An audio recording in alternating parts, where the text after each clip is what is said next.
اعوذ باللہ السمیع العلیم من الشیطان الرجیم قال اللہ تبارک و تعالی یا ایہا الناس قد جاءتکم موعظۃ من ربکم وشفاء لما فی الصدور وہدی ورحمۃ للمؤمنین قل بفضل اللہ وبرحمتہ فبذلک فلیفرحوا هو خیر مما یجمعون۔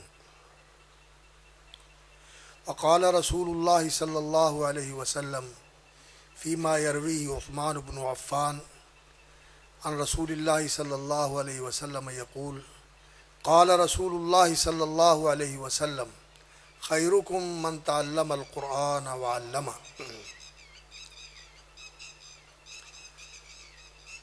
فضیلت مآب علماء کرام اور قرائے اعظام اور عزیز القدر حفاظ گرامی منزلت جنہوں نے قرآن مجید کے حفظ کی سعادت حاصل کی ہے، اور معزز و مکرم حضرات و خواتین سامعین و حاضرین کرام، قرآن مجید یہ اللہ رب العزت کا بہت بڑا انعام اور بندوں کے لیے اس کی طرف سے گراں قدر نعمت ہے۔ یہ رحمتوں اور برکتوں کا خزانہ ہے۔ یہ انسانوں کے لیے سعادت، کامیابی، شادمانی اور کامرانی کا راستہ بتانے والا ایسا رہنما ہے کہ جس کی رہنمائی بالکل منزل مقصود سے انسان کو ہمکنار کرنے والی ہے، اور یہ تاریکیوں سے بھری ہوئی زندگی، جہالت کی تاریکی، گمراہی کی تاریکی، انسانی خواہشات کی تاریکیاں اور معاشرے کے ظلم و زیادتی کی تاریکیاں اور لوگوں کے ایک دوسرے پر ظلم اور بے انصافی کی تاریکیاں، یہ جو معاشرہ تاریکیوں سے بھرا ہوا ہے، اس معاشرے کو روشنیوں سے منور کرنے والا نور ہے۔ اور سب سے بڑھ کر یہ ایک ایسا رابطہ ہے، یہ ایک ایسا لنک ہے جو بندوں کو اللہ کے ساتھ جوڑ دیتا ہے۔ بندے اس قرآن کے واسطے سے، اس قرآن کے ذریعے سے اللہ کے ساتھ رابطے میں ہو جاتے ہیں، اور یہ لوگوں کو اللہ کے ساتھ جوڑنے والی ایسی چیز ہے کہ پھر جس نے اس واسطے کو اور اس لنک کو اور اس تعلق کو مضبوطی کے ساتھ تھام لیا، اسے راستہ مل گیا، وہ کامیاب ہو گیا، وہ منزل تک پہنچ گیا، اور اللہ رب العزت نے اسے ایسا عظیم خزانہ عطا فرما دیا کہ اس خزانے کے ملنے کے بعد پھر دنیا کی کوئی بڑی سے بڑی دولت اور دنیا کی کوئی بڑے سے بڑی جاگیر، بادشاہی یا کوئی اور نعمت ایسی نہیں ہے کہ اس خزانے کے ملنے کے بعد پھر انسان للچائی ہوئی نظروں کے ساتھ اس کی طرف نگاہ اٹھا کے بھی دیکھے۔ اس کے مقابلے میں ہر چیز ہیچ ہے، نیچ ہے، کوئی حیثیت نہیں رکھتی۔ یہ سب سے بڑی دولت ہے، یہ سب سے بڑا خزانہ ہے۔ اس دنیا کے اندر بھی یہ انسان کو مالا مال کر دیتا ہے، اور قبر میں بھی یہ انسان کے ساتھ ہوگا، اور انسان کی قبر کی وحشت کو دور کرنے والا یہ قرآن ہوگا جو اسے کہے گا کہ میں تیرا ساتھی قرآن ہوں۔ اور یہ قرآن وہ اللہ کی نعمت ہے کہ جب انسان قبر سے اٹھے گا، قرآن کا قاری، قرآن کا حافظ اور قرآن سے محبت کرنے والا اور اس کی تلاوت کرنے والا، تو اس کا جو قرآن پڑھنا ہے، قرآن پڑھنا جو اس کا عمل ہے، یہ اس کا قرآن پڑھنا قبر سے جب اٹھے گا تو وہ اس کا استقبال کرے گا، وہ عمل اس کا استقبال کرے گا۔ اللہ اکبر۔ اور اس کا استقبال کر کے اس کا ہاتھ پکڑ کے اللہ کی بارگاہ میں لے جائے گا۔ رسول اکرم صلی اللہ علیہ وسلم نے فرمایا، مسند احمد کی صحیح حدیث ہے، کہ جب لوگ قبروں سے اٹھیں گے تو قرآن کا حافظ اور قرآن کا قاری اور قرآن پڑھنے والا بھی قبر سے اٹھے گا تو ایک شخص اس کا استقبال کرے گا، شاہبًا، جس کا رنگ اڑا ہوا ہوگا، اس کی رنگت بدلی ہوئی ہوگی۔ اصل میں وہ آئینہ ہوگا، اس بندے کو اپنی بدلی ہوئی رنگت اس میں نظر آئے گی، چونکہ یہ خوف زدہ ہے، یہ گھبرایا ہوا ہے، قبر سے اٹھا ہے تو گھبرایا ہوا ہے۔ تو جب اس کو دیکھے گا تو اس سے پوچھے گا من انت، تو کون ہے؟ تو کہے گا انا صاحبک القرآن، میں تیرا ساتھی قرآن ہوں، میں تیرا ساتھی قرآن ہوں۔ وَكُلُّ تَاجِرٍ مِّن وَرَاءِ تِجَارَتِهِ، اور جو آدمی کوئی تجارت کرتا ہے، کوئی بزنس کرتا ہے، کوئی کاروبار کرتا ہے، وہ اس تجارت سے فائدہ اور نفع اور اس سے منفعت حاصل کرنے کا آرزو مند ہوتا ہے کہ اس سے مجھے نفع ملے گا۔ وَأَنْتَ الْيَوْمَ مِنْ وَرَاءِ كُلِّ تِجَارَةٍ، اور آج جو تو تجارت کر کے آیا ہے یہ ساری تجارتوں سے الگ ہی تجارت ہے، تیری تجارت ساری تجارتوں سے بڑھ کر ہے۔ دنیا میں جنہوں نے تجارتیں کیں اور جنہوں نے دنیا میں خزانے بنائے اور جنہوں نے دنیا میں جاگیریں بنائی اور اثاثے بنائے اور دنیا میں مال و دولت اکٹھا کیا، وہ سارا چھوڑ کے آ گئے، کسی کے ساتھ کچھ نہیں آیا، کسی کے ساتھ کچھ نہیں آیا، وہ سارا دنیا کا مال دنیا میں رہ گیا، اور ساتھ آئے ہیں تو اعمال آئے ہیں۔ انسان نے جو کمایا تھا، یہ کمانے کا عمل جو ہے یہ کیسا تھا، جائز تھا یا ناجائز تھا، یہ انسان کے ساتھ جائے گا، مال یہیں رہ جائے گا۔ ہاں، اگر مال کو کما کر انسان نے اس میں اللہ کا حق نہیں پہچانا اور اللہ نے جو اس میں حق رکھا ہوا ہے وہ حق ادا نہیں کیا، تو عذاب دینے کے لیے یہ مال وہاں بھی پہنچ جائے گا،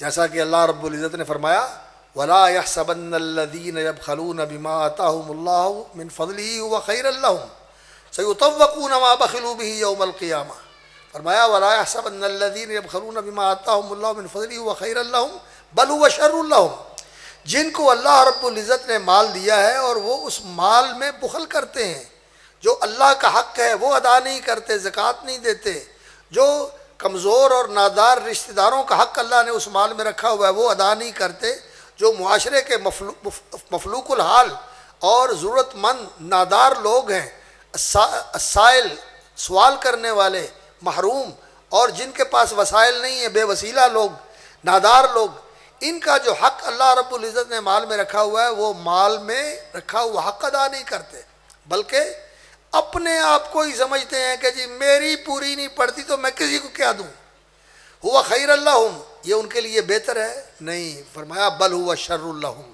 وہ یہ نہ سمجھے کہ یہ ان کے لیے بہتر ہے، انہوں نے اتنا بنا لیا، سینکڑے کا ہزار بنایا اور ہزار کا لاکھ بنایا اور لاکھوں کے کروڑوں بنائے اور کروڑوں کے اربوں اور کھربوں بنا لیے، وہ یہ نہ سمجھے کہ ہم نے بہت کمائی کر لی، بل ہوا شر لہم، یہ ان کے لیے بہت برا ثابت ہوگا۔ سَيُطَوَّقُونَ مَا بَخِلُوا بِهِ يَوْمَ الْقِيَامَةِ، یہ جس مال کا وہ بخل کرتے رہے ہیں اللہ رب العزت اس مال کو ان کے گلے کا طوق بنا دے گا۔ سَيُطَوَّقُونَ مَا بَخِلُوا بِهِ يَوْمَ الْقِيَامَةِ وَلِلَّهِ مِيرَاثُ السَّمَاوَاتِ وَالْأَرْضِ، اور اللہ ساری کائنات کا وارث ہے، سب اسی نے بنایا ہے اور سب اسی کے پاس پلٹ کے جانے والا ہے، اور اس نے جو حرام کمایا اور پھر بخل کیا اور اس میں سے اس کا حق ادا نہیں کیا، یہ اس کے گلے کا طوق بن جائے گا۔ اور حدیث میں آتا ہے رسول اکرم صلی اللہ علیہ وسلم نے فرمایا کہ جو لوگ مال کی زکوٰۃ ادا نہیں کرتے تو یہ مال سانپ کی شکل میں اس کی کمر کے ساتھ لپٹ جائے گا اور اس کی گردن کے پیچھے سے آ کر یاخذ بلحظمتیہ، اس کی یہ جو باچھیں ہوتی ہیں ان کو کاٹے گا اور ان کو کھینچے گا، کبھی ادھر سے کبھی ادھر سے ڈنگ مارے گا، اور وہ اس کو ہٹا کر نیچے اس سے جان چھڑانے کی کوشش کرے گا، اس کو دور کرنے کی کوشش کرے گا، تو وہ کہے گا اب تو مجھ سے کہاں بھاگتا ہے، انا کنزو کا انا مالو کا، میں تیرا خزانہ ہوں، میں تیرا مال ہوں۔ اگر عذاب کے لیے تو یہ مال آگے جائے گا، لیکن اس کے کسی کام نہیں آئے گا۔ ہاں اللہ اکبر، جو نیکیاں کی ہیں یہ نیکیاں کام آئیں گی، جو اللہ کے لیے خرچ کیا ہے اس کو اللہ بڑھا چڑھا کر بہت زیادہ اس کو عطا فرما دے گا۔ تو وہ قرآن جو ہے اس کے پاس آئے گا اپنے ساتھی کے، اور اس کو کہے گا وَأَنْتَ الْيَوْمَ مِنْ وَرَاءِ كُلِّ تِجَارَةٍ، تیری تجارت آج ساری تجارتوں سے بڑھ کر ہے۔ تو وہ حدیث میں آتا ہے قرآن مجید اس کا ہاتھ پکڑے گا اور اللہ رب العزت کی بارگاہ میں لے جائے گا، اللہ رب العزت کی بارگاہ میں اسے لے جائے گا اور کہے گا یا اللہ میں تیرا قرآن ہوں اور یہ میرا ساتھی ہے، مجھے پڑھنے والا، مجھ پر عمل کرنے والا، میری تعلیم اور اشاعت پر خرچ کرنے والا، میری تکریم اور عزت کرنے والا، اور میرے پڑھنے پڑھانے والوں کی تکریم اور عزت کرنے والا، جس طرح بھی قرآن کے ساتھ تعلق ہے وہ اللہ اکبر، قرآن کی مصاحبت، قرآن کا تعلق یہ انسان کے کام آئے گا۔ تو جو قرآن پڑھنے والا ہے، قرآن اس کا ہاتھ پکڑ کے اللہ کی بارگاہ میں لے جائے گا اور کہے گا یا اللہ میں تیرا کلام ہوں اور یہ میرا ساتھی ہے، تو اب میری درخواست یہ ہے کہ اس کی عزت افزائی کریں۔ تو رسول اکرم صلی اللہ علیہ وسلم نے فرمایا کہ اس کو عزت و کرامت کا تاج بھی پہنایا جائے گا اور تکریم اور اعزاز کی خلعت بھی پہنائی جائے گی، لباس بھی پہنایا جائے گا، اور قرآن مجید کہے گا یا اللہ اس کی اور عزت بڑھائیں، تو اس کی عزت بڑھائی جائے گی۔ تو نبی صلی اللہ علیہ وسلم نے فرمایا یوتا الملک بیمینہ والخلد بشمالہ، اس کو ایک ہاتھ میں یہ کہا جائے گا کہ یہ تیرے لیے جنت کی بادشاہی کی الاٹمنٹ ہے، یہ تجھے جنت دے دی، اور یہ تیرے لیے سرٹیفکیٹ ہے کہ یہ جنت ہمیشہ ہمیش کے لیے تیری ہے، نہ تجھے یہاں سے کوئی نکالنے والا آئے گا، نہ تجھے یہاں سے نکلنا ہے، یہی تو نے ہمیشہ رہنا ہے، یہ تیری لازوال بادشاہی ہے، جنت کی بادشاہی ہے۔ تو رسول اکرم صلی اللہ علیہ وسلم کو بھی اللہ رب العزت نے قرآن مجید عطا فرمایا اور فرمایا وَلَقَدْ آتَيْنَاكَ سَبْعًا مِّنَ الْمَثَانِي وَالْقُرْآنَ الْعَظِيمِ، اے میرے پیارے پیغمبر، آتَيْنَاكَ سَبْعًا مِّنَ الْمَثَانِي، آپ کو ہم نے یہ 7 آیتیں جو دہرائی جاتی ہیں سورہ فاتحہ، اور اسی طرح 7 منزلیں قرآن مجید کی، پہلی منزل، دوسری منزل، 7 منزلیں ہیں قرآن مجید کی، ان کو بھی بار بار پڑھا جاتا ہے۔ اور سبع من المثانی، 2 صورتوں کے جوڑے، 7 مجموعے قرآن مجید کے معانی و مطالب کے لحاظ سے یہ سارے معنی صحیح ہیں قرآن مجید کی اس آیت کے۔ 7 آیتیں سورہ فاتحہ کی، 7 منزلیں قرآن مجید کی جیسے صحابہ نے کی ہوئی تھی، 3 صورتیں سورہ بقرہ، آل عمران اور النساء، اور پھر 5 صورتیں المائدہ، الانعام، الاعراف، انفال اور توبہ۔ اسی طرح یہ 3 صورتیں، پھر 5 صورتیں، پھر 7 صورتیں، پھر 9 صورتیں، پھر 11 صورتیں، اور پھر اس کے بعد قرآن مجید کا آخری جو منزل ہے سورہ کاف سے لے کر آخر قرآن تک، وہ آخر تک قرآن مجید کی جو منزل ہے وہ حزب المفصل۔ تو 11 اور 13 اور پھر 65 صورتیں آخر میں جو قرآن مجید کی آخری منزل ہے۔ یہ قرآن مجید کے جو مجموعے ہیں مختلف پہلوؤں سے، اور سورہ فاتحہ جو قرآن مجید کا نچوڑ ہے اور قرآن مجید کا ایسا خلاصہ ہے کہ پورے قرآن مجید کی تعلیم اس کے اندر آ جاتی ہے۔ اسی لیے اس کے بارے میں نبی صلی اللہ علیہ وسلم نے فرمایا کہ یہ ایسی صورت ہے کہ پورے قرآن میں اس جیسی کوئی اور صورت نہیں، اور پہلی ساری کتابوں میں اس جیسی کوئی صورت نہیں، تورات، انجیل، زبور میں اس جیسی کوئی صورت نہیں، اور یہ اللہ رب العزت نے خصوصی طور پر رسول اکرم صلی اللہ علیہ وسلم کو عطا فرمائی۔ اور نبی صلی اللہ علیہ وسلم نے اس صورت کے بارے میں فرمایا کہ اس صورت میں اللہ رب العزت نے یہ خصوصیت رکھی ہوئی ہے کہ نماز کے اندر جب تک یہ صورت پڑھی نہ جائے نماز مکمل نہیں ہوتی، بلکہ یہی نماز ہے، اللہ رب العزت نے اسی کو نماز قرار دیا ہے، کیونکہ یہ اللہ کی تعریف اور اللہ رب العزت کے ساتھ بندے کا بندگی کا عہد و پیمان، ایاک نعبد و ایاک نستعین، اور وہ سب سے ضروری اور سب سے اہم دعا کہ یا اللہ میری رہنمائی فرما، اور رہنمائی بھی اس راستے کی طرف فرما جو راستہ تیرے انعام یافتہ لوگوں کا ہے۔ یہ صورت قرآن کی عظیم صورت ہے، اور جو قرآن مجید کی منازل ہیں مختلف صورتوں کے مجموعے، معانی کے لحاظ سے، یہ تعداد کے لحاظ سے، یہ سارے بہت بڑی دولت ہے۔ آتیناک سبعا من المثانی والقرآن العظیم لا تمدن عینیک الی ما متعنا بازواج منہم۔ اب اس قرآن کا خزانہ اور اس قرآن کی دولت ملنے کے بعد آپ دنیا کی کسی دولت کی طرف نگاہ اٹھا کے بھی نہ دیکھیں۔ یہ اللہ نے اپنے پیغمبر کو کہا۔ تو میرے بیٹو، آپ کو جو دولت اللہ رب العزت نے عطا فرمائی ہے، جو ساری دنیا کی دولتوں سے بڑھ کر ہے، یہ بہت بڑا خزانہ ہے، خیر کا، رحمتوں کا، برکتوں کا، ہدایت کا، اور اس کے الفاظ کو آپ نے محفوظ کیا اپنے سینے میں۔ اب اس کے بعد اس کے معنی و مطالب کو بھی سمجھیں، اس کا معنی اور مفہوم بھی جانیں، اس لیے کہ قرآن ذکر ہے، یاد دہانی ہے، قرآن ہدایت ہے، قرآن رہنمائی ہے۔ ذکر کیا چیز یاد دلائی ہے قرآن نے؟ قرآن اللہ کا تذکرہ کرتا ہے، اللہ کا تعارف کرواتا ہے۔ قرآن مجید رسول اکرم صلی اللہ علیہ وسلم کا تذکرہ کرتا ہے، ان کا تعارف کرواتا ہے۔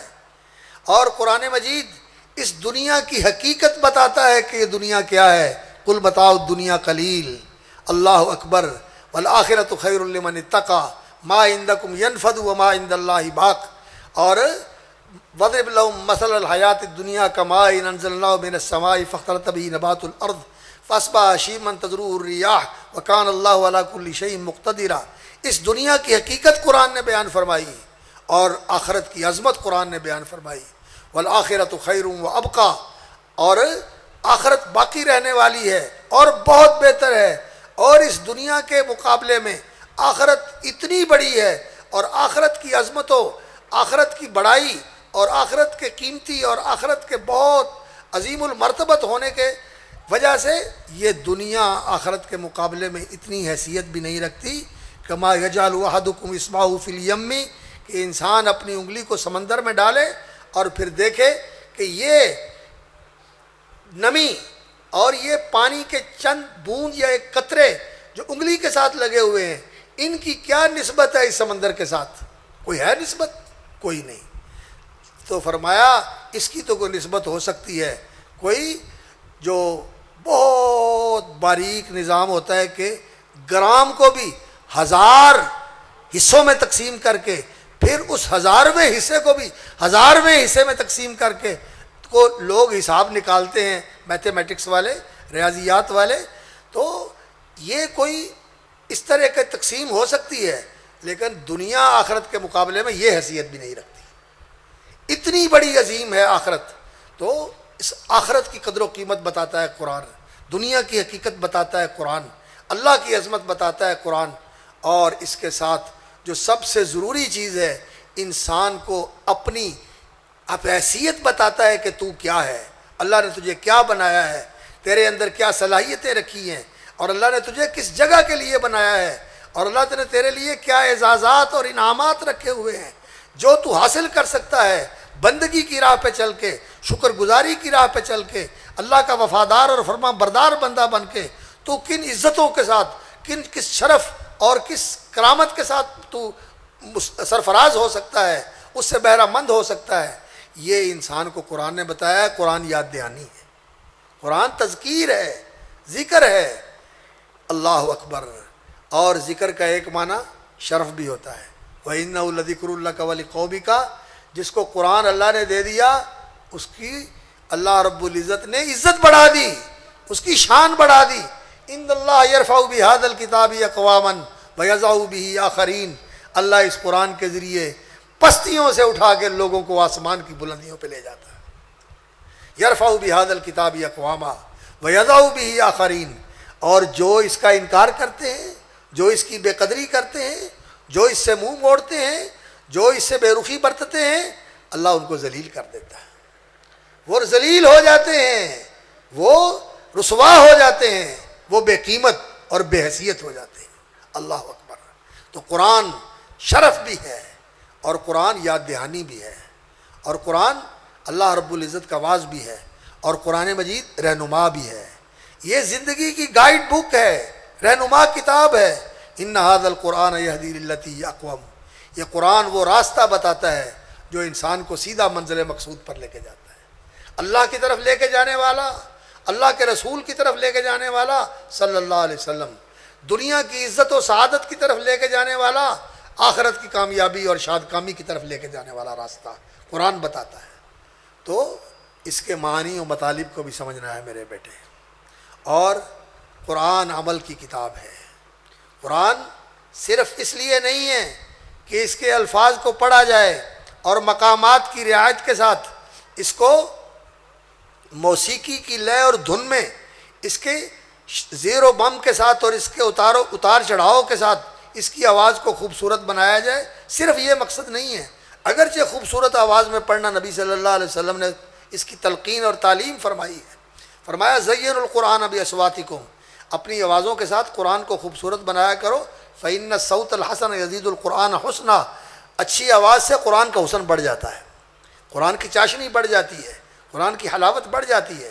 لیکن یہی صرف مقصود نہیں ہے کہ صرف الفاظ تک ہی انسان رہے اور قرآن کی تلاوت جو ہے وہ انسان کے حلق سے نیچے نہ اترے، نہیں، قرآن کی تلاوت انسان کے دل تک پہنچے اور دل کو پگھلائے۔ اللہ اکبر، اذا تلیت علیہم آیاتہ زادتہم ایمانا، جب قرآن پڑھا جائے تو انسان کا ایمان بڑھنا شروع ہو جائے، انسان کے ایمان میں اضافہ ہونا شروع ہو جائے، اور جب قرآن پڑھا جائے تو انسان کا دل پگھل جائے، اس پر خشیت اور خشوع طاری ہو جائے۔ اللہ اکبر، حرکوا بہ القلوب، حضرت عبداللہ بن مسعود رضی اللہ تعالیٰ عنہ کہا کرتے تھے کہ قرآن پڑھو تو اس کے ساتھ اپنے دلوں کو جھنجھوڑو، ہلاؤ اپنے دلوں کو، تاکہ یہ قرآن کے ساتھ اس کا زنگ اتر جائے، قرآن کے ساتھ اس کی میل نکل جائے، قرآن کے ساتھ اس کی سختی دور ہو جائے، اس کی غفلتیں ختم ہو جائیں، یہ دل زندہ بن جائے۔ دل مردہ دل نہیں ہے، اسے زندہ کر دوبارہ، کہ یہی ہے ملتوں کے مرض کہن کا چارہ۔ دل زندہ دل ہے، مردہ دل نہیں ہوتا۔ مردہ یہ نہیں ہوتا کہ دھڑکنا بند ہو گیا، دھڑکنا بند ہوا تو قصہ ختم ہو گیا۔ دل مردہ یہ ہے، اللہ اکبر، جو نفاق کی بیماری سے مردہ ہو گیا، جو دنیا پرستی کی بیماری سے مردہ ہو گیا، جو خواہش پرستی کی بیماری سے، اللہ اکبر، کینسر زدہ ہو گیا، یہ دل مردہ ہے۔ جو خواہشات کا مریض ہے، جو نفاق کا مریض ہے، جو دنیا پرستی کا مریض ہے، جو حسد اور کبر کا مریض ہے، یہ بیماریاں دل کو کھا جاتی ہیں، اور قرآن ان ساری بیماریوں کا علاج ہے۔ شفاء لما فی الصدور، یہ سینے کے روگوں کا علاج ہے، یہ نسخہ شفا ہے، یہ نسخہ کیمیا ہے، جو اس خاک کی مٹی کو، اس مٹی کے ڈھیر کو، اس خاک کے تودے کو، اللہ اکبر، اس خاکی وجود کو اکسیر بنا دیتا ہے، جوہر بنا دیتا ہے، سونے اور ہیری سے بھی قیمتی بنا دیتا ہے۔ یہ ایسی اکسیر ہے، یہ اس انسان کو، اللہ اکبر، جنت کا مکین بنا دیتا ہے، جنت کا وارث بنا دیتا ہے، جنت کے اعلیٰ مقامات کا امین بنا دیتا ہے۔ تو یہ بڑی قیمتی چیز ہے قرآن مجید، اس کی قدر کرو، اس پر عمل کرو، یہ عمل کرنے کے لیے آیا ہے، یہ رہنما ہے۔ حدیث میں آتا ہے من جعل القرآن امامہ، جس نے قرآن کو اپنے آگے رکھا، اس کو دیکھ دیکھ کے اس کے مطابق چلتا رہا، اس کے مطابق زندگی گزارتا رہا، قادہ الی الجنہ، قرآن اس کا ہاتھ پکڑ کے جنت کی طرف لے جاتا ہے۔ ومن جعلہ وراء ظہرہ، اور جو اسے پیٹھ پیچھے پھینک دیتا ہے، پسے پشت ڈال دیتا ہے، اس کی طرف دھیان ہی نہیں کرتا، اسے چھوڑا ہوا ہے، پڑھتا ہی نہیں، کھولتا ہی نہیں، سنتا ہی نہیں، سمجھتا ہی نہیں، سن لیا، سمجھ لیا، عمل نہیں کرتا۔ قرآن کا حجر جو ہے، اس کے کئی رخ ہیں، اس کے کئی انداز ہیں، اس کو پڑھنا نہ، اس کو سیکھنا نہ، اس کو سننا نہ، اس کو سمجھنا نہ، اس پر عمل نہ کرنا، یہ سارے حجر کے طریقے ہیں، یہ قرآن کو چھوڑنا ہے۔ اللہ کے نبی صلی اللہ علیہ وسلم نے قیامت والے دن جن لوگوں نے قرآن چھوڑا، ان کے خلاف اللہ کی بارگاہ میں دعویٰ دائر کر دینا ہے، ان قوم اتخذوا ھذا القرآن مہجورا، اور قرآن ان کے خلاف مدعی بن کے کھڑا ہو جائے گا۔ ان ھذا القرآن شافع مشفع وماحل مصدق، نبی صلی اللہ علیہ وسلم نے فرمایا یہ قرآن سفارشی ہے، پڑھنے والوں کے لیے، سننے والوں کے لیے، محبت کرنے والوں کے لیے، قرآن کے مطابق عمل کرنے والوں کے لیے قرآن سفارشی بن کے کھڑا ہوگا۔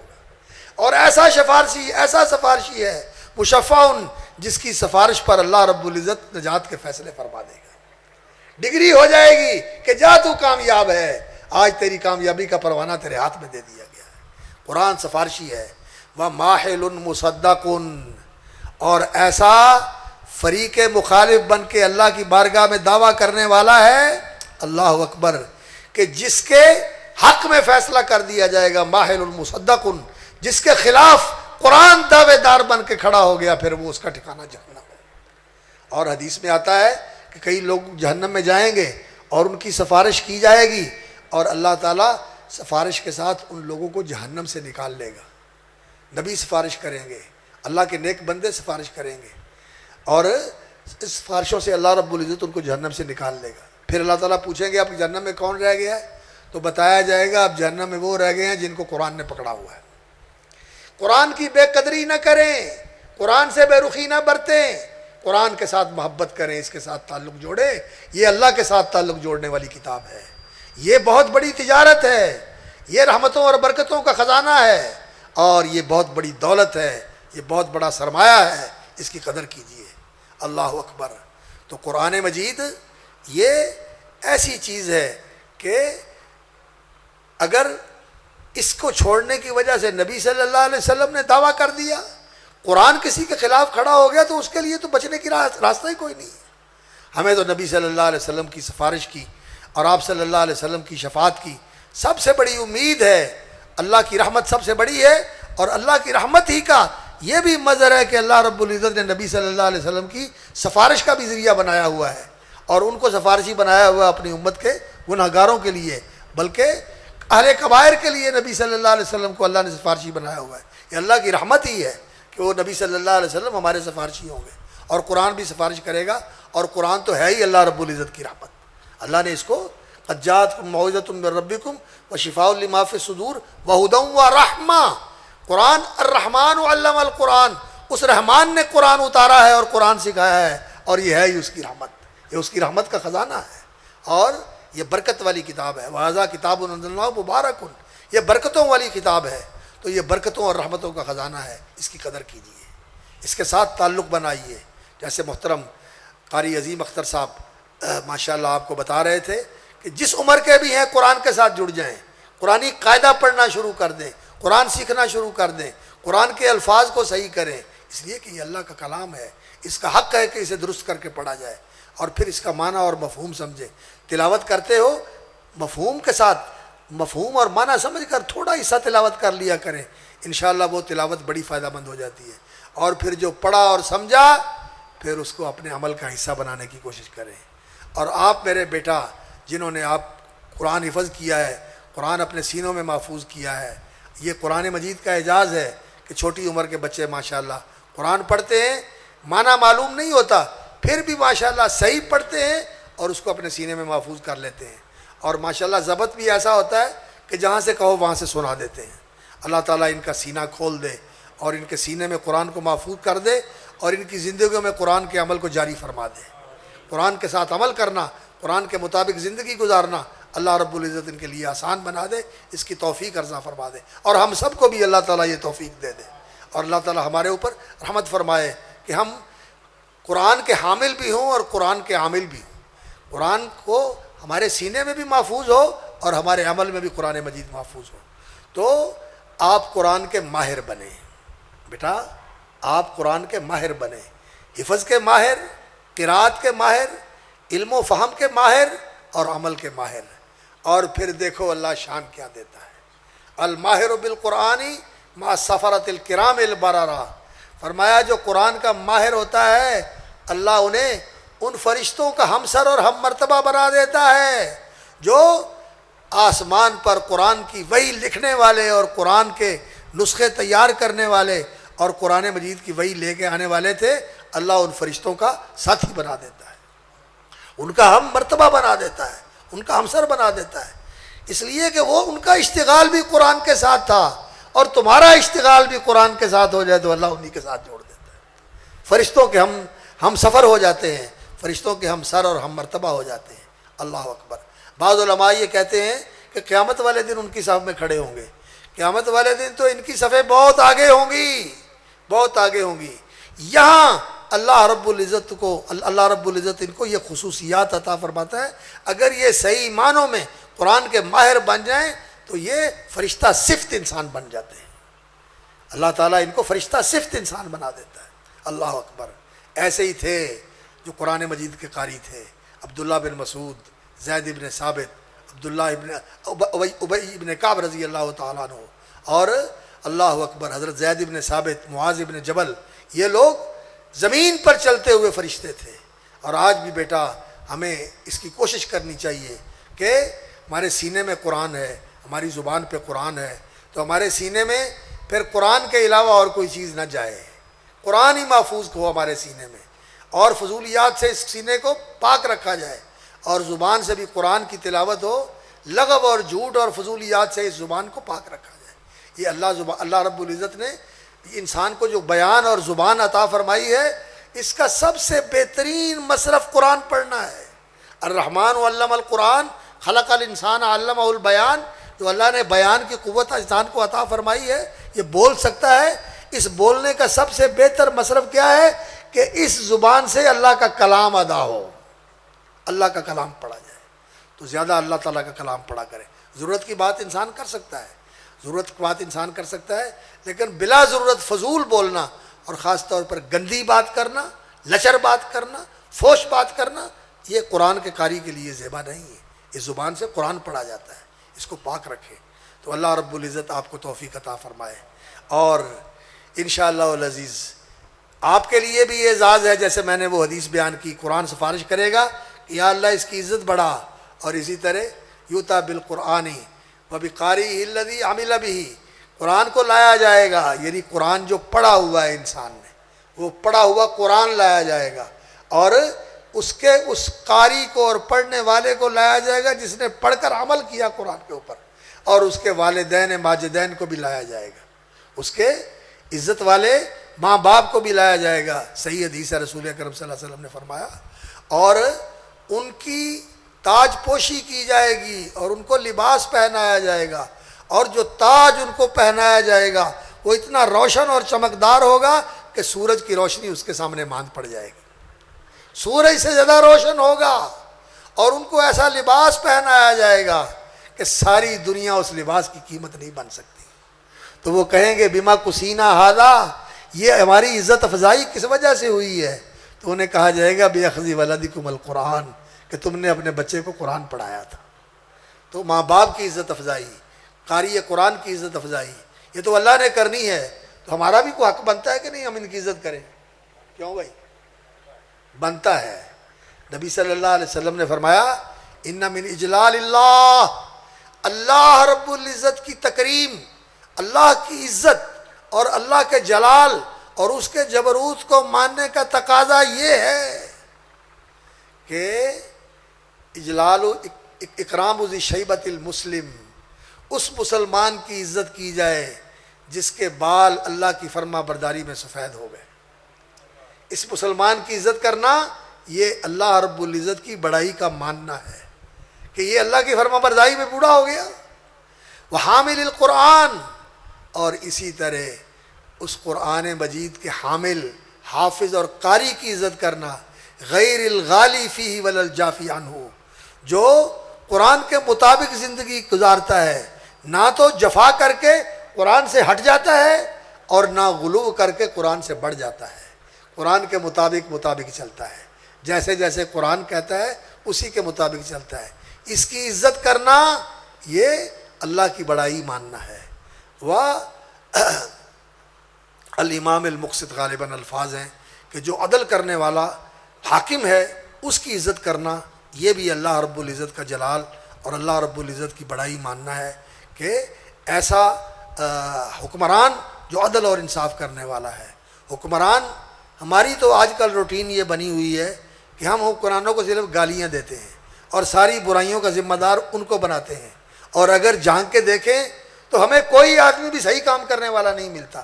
تو جب لوگ صحیح نہیں ہیں، وہ عربی کا ایک مقولہ ہے، لوگ کہتے ہیں حدیث ہے، حدیث تو نہیں ہے، لیکن یہ ہے حقیقت کہ عمالکم اعمالکم، جو تمہارے حکمران ہوتے ہیں یہ تمہارے کرتوت ہی ہوتے ہیں. جیسے کرتوت وہ کیا نے ہوں نے جیو جے کھان والے وہ جے کون والے. اگر حرام خور ہیں تو پھر وہ لوگ بھی نہیں پرواہ کرتے, یہ حرام خور ہیں جیسا مرضی کھلا دو ان کو. اللہ اکبر. تو اعمالکم عمالکم, یہ تمہارا عمل ہے, یہی تمہارا حاکم بنتا ہے. جب ہم اچھے نہیں ہیں تو حکمران کہاں اچھے ہوں گے؟ تو اللہ رب العزت سے دعا ہے کہ اللہ تعالیٰ ہمیں بھی اچھے اعمال کرنے والا بنا دے, اور اللہ تعالیٰ ہمارے حکمرانوں کی بھی رہنمائی فرمائے اور ان کو توفیق عطا فرمائے, اور ان کے جو اچھے کام ہوتے ہیں ان میں ان کا معاون اور مددگار بننا چاہیے, اور جو غلط کام ہوتا ہے اس کی اصلاح کرنے کی اور ان تک یہ بات پہنچانے کی کوشش کرنی چاہیے کہ آپ لوگ اپنی اصلاح کریں, یہ کام درست نہیں ہے, یہ ملک کے لیے, آپ کے لیے اور قوم کے لیے نقصان دہ ہے. بات ان تک پہنچانی چاہیے اچھے طریقے سے, اور اس طریقے سے جو مؤثر ہو اور جو معتبر ہو, معقول طریقہ ہو. سڑکوں میں نکل کے ہنگامے کر کے توڑ پھوڑ کر کے یہ بتانا کہ تم یہ غلط کر رہے ہو, یہ عقل مندی بھی نہیں ہے اور یہ فائدہ مند بھی نہیں ہے, نقصان دہ طریقہ. خیر, بات یہاں سے آئی تھی کہ ہمیں کوشش اس بات کی کرنی چاہیے کہ قرآن مجید کے مطابق اپنی زندگی بنائیں اور قرآن مجید کو اپنا رہبر و رہنما بنائیں, تو انشاءاللہ العزیز یہ زندگی برکت والی ہو جائے گی. اور قرآن کی رحمتیں انشاءاللہ اللہ رب العزت نے اس کو رحمتوں کا خزانہ بنایا ہے, یہ رحمتیں انسان کے شامل حال ہوں گی. لعلکم ترحمون, اذا قرئ القرآن فاستمعوا له وانصتوا لعلکم ترحمون. جب قرآن پڑھا جاتا ہے تو قرآن کو کان لگا کے سنو, اللہ کی رحمتیں برستی ہیں, اللہ کی رحمتیں برستی ہیں. رحمتیں سمیٹتا ہے انسان, جھولی بھرتا ہے اللہ کی رحمتوں کے ساتھ. اور مجتمع قوم فی بیت من بیوت اللہ یتلون کتاب اللہ ویتدارسونہ الا غشیتہم الرحمہ ونزلت علیہم السکینہ. جب لوگ بیٹھ کر قرآن کی تلاوت کرتے ہیں, قرآن کا درس لیتے ہیں, تو اللہ کی رحمت ان کو ڈھانپ لیتی ہے. سننا رحمت, پڑھنا رحمت. اور وہذا کتاب انزلناہ مبارک فاتبعوہ واتقوا لعلکم ترحمون, یہ بابرکت کتاب ہم نے اتاری ہے, اس پر عمل کرو. فاتبعوہ, اس کو اپنا امام بناؤ, اپنا امام بناؤ. واتقوا, اور اس کی مخالفت سے ڈرو. لعلکم ترحمون, جب اللہ رب العزت لعلہ کہتے ہیں تو اس کا معنی ہوتا ہے یقیناً یقیناً تم پر اللہ کی رحمتیں ہوں گی. تو قرآن رحمتوں کا خزانہ ہے. اللہ رب العزت سے دعا ہے کہ اللہ تعالیٰ اس ادارے کو برکت دے. ماشاءاللہ ان بچوں نے قرآن مجید حفظ کیا ہے, یہ بڑا شوق ہے ہمارے ان احباب کا, اور وہ اعلیٰ راسہم, اور ان کے قائد ہمارے عزیز بیٹے مولانا طلحہ صاحب ہیں, اور ان کے رفقا اور ان کے ساتھی, اور بالخصوص جو استاذ ہیں یہاں اس ادارے کے اندر بچوں کی تعلیم دے رہے ہیں. یہ سارے لوگ ان کے سر سہرا ہے اس کامیابی کا, ان بچوں نے یہ ماشاءاللہ قرآن مجید یہاں پڑھا ہے, اور آپ لوگ بھی ان کے دست و بازو ہیں اور ان کے معاون و مددگار ہیں. اللہ تعالیٰ آپ کو بھی جزائے خیر عطا فرمائے. اور نیکی کے کام کے اندر جس آدمی کا جتنا بھی حصہ ہے, کوئی حوصلہ افزائی کر دیتا ہے, کوئی دعا دے دیتا ہے, اللہ تعالیٰ تیرے لیے آسان کرے, اللہ تعالیٰ تجھے کامیاب کرے, کوئی مدد کر دیتا ہے, کوئی بیٹھ کے دعا کر دیتا ہے, یہ سارے لوگ شریک ہو جاتے ہیں. تو میرے دعا تے ہی نہ رہا جے, ہیں وہ جے ہاتھ بھی ہلایا جے. سمجھ آئی میری گل دی کی آخیا میں؟ ہاں کو پلیوں بھی لایا جے, ہاں پلیوں بھی لایا جے, جی گلاں تے نہ رہا جے. اس واسطے کہ دنیا اللہ نے اسباب دی بنائی ہے. جیڑا قرآن تے لا دے ہوگے وہ انشاءاللہ بڑا کامیاب ہے. وہ دے ورگی دولت کوئی نہیں جیڑی قرآن تے لگ گئی. قرآن دے قاری تے لگا دیتا, قرآن دے حافظ تے لگا دیتا, قرآن دے پڑھان والے دے اتنے لگا دیتا, قرآن دے اتنے جڑا خرچ کر دیتا انشاءاللہ العزیز, اے اللہ رب العزت نو بڑا محبوب ہے. تو اللہ تعالیٰ برکت عطا فرمائے اور اس ادارے کو برکت اور ترقی عطا فرمائے. اور یہ جو ہمارے احباب ہیں اللہ تعالیٰ ان کے اس جذبے میں مزید برکت دے اور مزید توفیق سے نوازے. وآخر دعوانا الحمدللہ رب العالمین.